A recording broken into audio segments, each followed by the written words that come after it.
Welcome to law Seemers law school.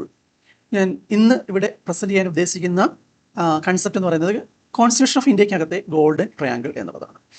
What is golden triangle concept? It is evolved from the case Maneka Gandhi versus Union of India with full citation 1978 AIR 597. Equivalent citation വേറെ ഒന്നും കൂടിയുണ്ട്, അതൊന്ന് നോക്കുക.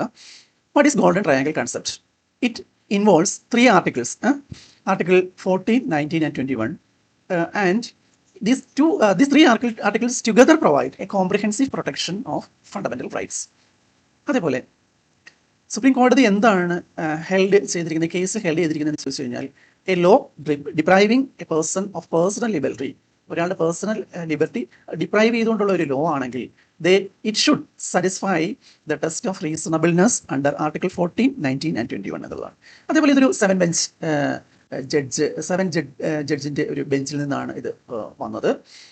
ഹമീദുള്ള എന്ന് പറയുന്ന honourable chief ജസ്റ്റിസും ബാക്കി 6 honourable ജസ്റ്റിസുമാരും കൂടി. ഇതിനകത്ത് ഡിസെൻറ്റിംഗ് ഒപ്പീനിയൻ തന്ന ജഡ്ജ് PS കൈലാസം എന്ന് പറയുന്ന ജഡ്ജാണ്. ഒരു സെപ്പറേറ്റ് ജഡ്ജ്മെൻറ്റ് തന്നത് BR കൃഷ്ണയ്യറാണ്. അതേപോലെ മെജോറിറ്റി ഒപ്പീനിയൻ, ബാക്കി 5 പേരുടെ മെജോറിറ്റി ഒപ്പീനിയൻ ഡെലിവറി ചെയ്തത് PN ഭഗവതി എന്ന് പറയുന്ന ജഡ്ജാണ്. ഈ കേസിന് മറ്റൊരു പേരിലും അറിയപ്പെടുന്നു. ഏതാണ്? പേഴ്സണൽ ലിബർട്ടി കേസ് എന്ന് കൂടി ഇത് അറിയപ്പെടുന്നു.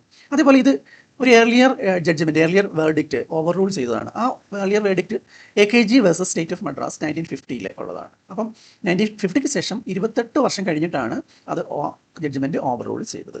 അതേപോലെ ആർട്ടിക്കിൾ 21 എന്താണ്, 19 എന്താണ്, 14 എന്താണ് എന്ന് ഈ ജഡ്ജ്മെൻറ്റിൽ ഇൻ്റർപ്രറ്റ് ചെയ്തിട്ടുണ്ട്. അപ്പോൾ അതെന്താണെന്ന് നോക്കാം. Article 21 is interpreted by expanding the scope. അതിൻ്റെ സ്കോപ്പ് നമ്മൾ personal right to life and personal liberty എന്ന് മാത്രമേ അത് അതിനകത്ത് കോൺസ്റ്റിറ്റ്യൂഷൻ ഓഫ് ഇന്ത്യക്കകത്ത് വേറാക്കി പറഞ്ഞിട്ടുള്ളൂ. പക്ഷേ ഇവിടെ എന്താണ്?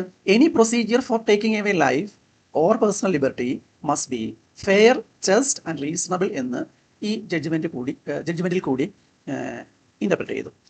അത് 21-ൻ്റെ ഇൻ്റർപ്രിട്ടേഷൻ. 19-ൻ്റെ ഇൻ്റർപ്രിട്ടേഷൻ റൈറ്റ് ടു ഫ്രീഡം എങ്ങനെയാണ്? By establishing that law must adhere to the test of reasonableness under article 19 എന്നുള്ളതാണ് ആർട്ടിക്കിൾ 19-ൻ്റെ ഈ കേസിൽ ഇൻ്റർപ്രറ്റ് ചെയ്തിരിക്കുന്ന കാര്യം. പിന്നെ 14-ൻ്റെ കാര്യത്തിൽ ആർട്ടിക്കിൾ 14 എങ്ങനെയാണ്? റൈറ്റ് ടു ഇക്വാളിറ്റി എങ്ങനെയാണ് ഇതിൽ ഇൻ്റർപ്രിട്ടേഷൻ വന്നത്? The verdict made a clear ruling that the law must also meet the test of equality under article 14. എങ്ങനെ? എൻഷുറിംഗ് ദ എന്താണ് എസ്റ്റാബ്ലിഷ്മെന്റ് ഓഫ് അല്ലെങ്കിൽ ruling must not be arbitrary or ഡിസ്ക്രിമിനേറ്ററിയോ ആർബിട്രറിയോ ആവാതെ ensure ചെയ്യണം ആർട്ടിക്കിൾ 14 ഇത് enforce ചെയ്യുന്ന സമയത്ത്. അവിടെ ഫാക്റ്റ് എന്തായിരുന്നു? മനേക ഗാന്ധിയുടെ പാസ്പോർട്ട് ഇമ്പൗണ്ട് ചെയ്തതിന് ശേഷം വെളിയിലേക്ക് ഒരു ഗോയിങ് എബ്രോഡ് അവരെ തടഞ്ഞു. അപ്പം സുപ്രീം കോടതി ഹെൽഡ് ചെയ്ത് എന്താണ്? It's held that right to go abroad is a part of right to personal liberty under article 21.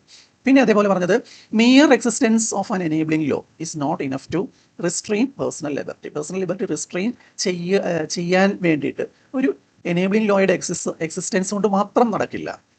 പിന്നെ എന്താ പറഞ്ഞത്? The procedure prescribed by law has to be fair, just and reasonable എന്നും കൂടി പറഞ്ഞു. അതേപോലെ the procedure should not be oppressive or arbitrary എന്നും കൂടെ പറഞ്ഞു. അപ്പോൾ ഈ എന്താണ് ഗോൾഡൻ ട്രയാങ്കിൾ ഡോക്ടറിന് എന്താണ് നമുക്ക് തരുന്നത്? It links 3 articles, Article 14, 19 and 21, and also emphasizes an interconnection to ensure more robust as well as holistic protection of individual rights. അല്ലേ?